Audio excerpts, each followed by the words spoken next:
Selanjutnya pada hari Senin tanggal 11 Juli 2022 sekira pukul 10 ketika saksi Cuk Putranto sedang berada di dalam ruangan di Propam, saksi Cuk Putranto dipanggil oleh saksi Ferdi Sambo dan bertanya, CCTV di mana?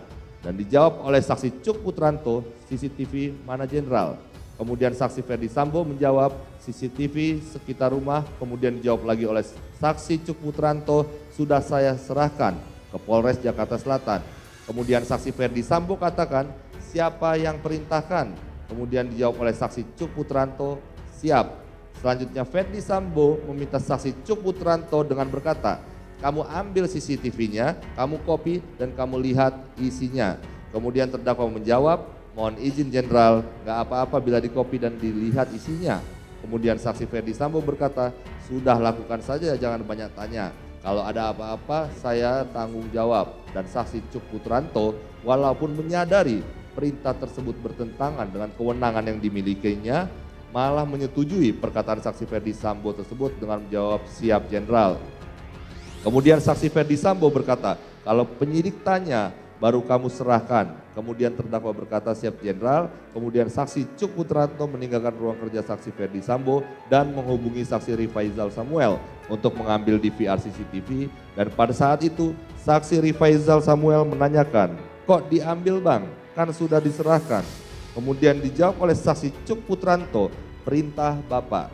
Selanjutnya saksi Cuk Putranto menuju ke Polres Jakarta Selatan dan bertemu dengan penyidik Polres Jakarta Selatan untuk mengambil DVR CCTV yang masih terbungkus plastik hitam yang kemudian disimpan saksi Cuk Putranto di bagasi mobil Toyota Innova dengan nomor polisi B1617QH milik saksi Cuk Putranto. Kemudian terdakwa kembali ke kantor Div Propam Mabes Polri.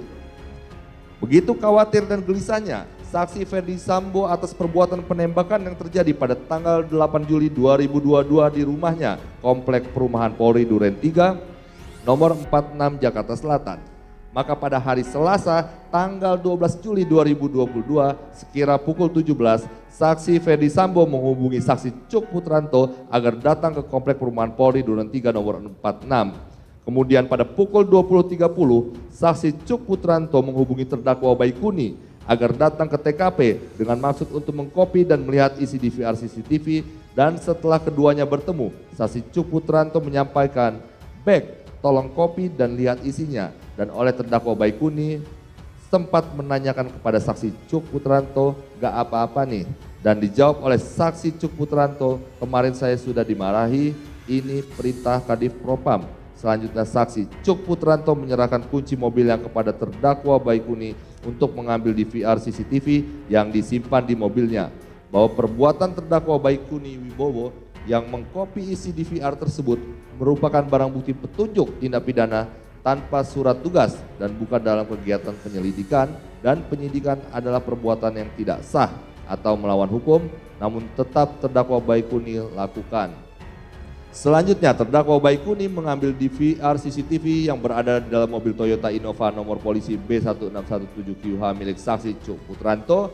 Kemudian terdakwa Baikuni kembali ke kantor Espri Kadif Propam lantai 1 Gedung Utama Mabes Polri. Kemudian terdakwa Baikuni yang menyadari bahwa permintaan saksi Ferdi Sambo melalui saksi Cuk Putranto adalah perintah yang tidak sesuai dengan ketentuan hukum yang berlaku, serta perbuatan menyalin isi rekaman DVR yang akan terdakwa lakukan adalah tanpa hak dan melawan hukum, tetap melaksanakan tindakan menyalin isi rekaman tersebut dengan cara menyiapkan satu buah laptop Microsoft Surface dan kabel HDMI yang disambungkan ke laptop.